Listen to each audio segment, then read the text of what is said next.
સાબરકાંઠા પોશીનામાં એક એવો કિસ્સો બહાર આવ્યો છે, વિચારીને પણ તમારે રૂહ કાપી જાય. એક તરફ બેટી બચાવો બેટી પઢાઓ, સ્ત્રી સશક્તિકરણની આપણે વાત કરીએ છીએ, બીજી તરફ જલ્દી અમીર થવાના ચક્કરમાં, જલ્દી પૈસા કમાવાના ચક્કરમાં એક છોકરીને બાબાને વેચી મારી, બાબાએ એના પર દુર્વ્યવહાર કર્યો છે, એવું ન્યૂઝમાં આવે છે. તો તમે વિચારો શું થઈ રહેલું છે. અંધશ્રદ્ધા એટલા હદ સુધી વધી જશે એવું તો મને ક્યારે વિચાર્યું નહોતું કે એક છોકરીને બાબાને હવાલે કરી દો, અત્યાચાર કરવા માટે, દુર્વ્યવહાર કરવા માટે, જલ્દી પૈસા કમાવાના ચક્કરમાં.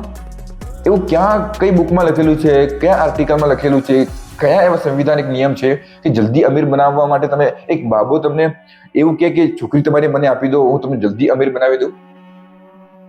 મતલબ બુદ્ધિ કેટલા લેવલે નીચે જતી રહી છે તમે વિચારો યાર.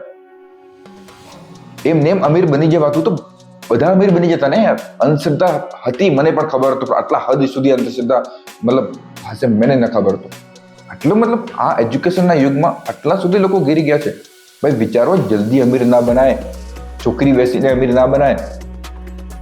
અમીર બનવા માટે મહેનત કરવી પડે, સ્ટ્રગલ કરવી પડે, પૈસાના રૂલ્સ, ડિમાન્ડ, દુનિયામાં શું ડિમાન્ડ છે, આપણે એવો ધંધો બિઝનેસ કરવો પડે, ઘણી બધી મહેનત કરવી પડે, ઘણું બધું સેક્રિફાઈસ કરવું પડે, ત્યારે અમીર બનાય ભાઈ. હવે શું કહ્યું, હજારો ઘણા બધા કિસ્સા મેં જોયા છે, પરંતુ આ હદ પાર કરી નાખવા કિસ્સા. ભાઈઓ બહેનો, થોડાક અંધશ્રદ્ધામાંથી બહાર આવો, થોડાક મતલબ લોજિકલ માઇન્ડ સાથે વિચારો, પુસ્તકો વાંચો, થોડુંક કશું શું કહું હવે હું.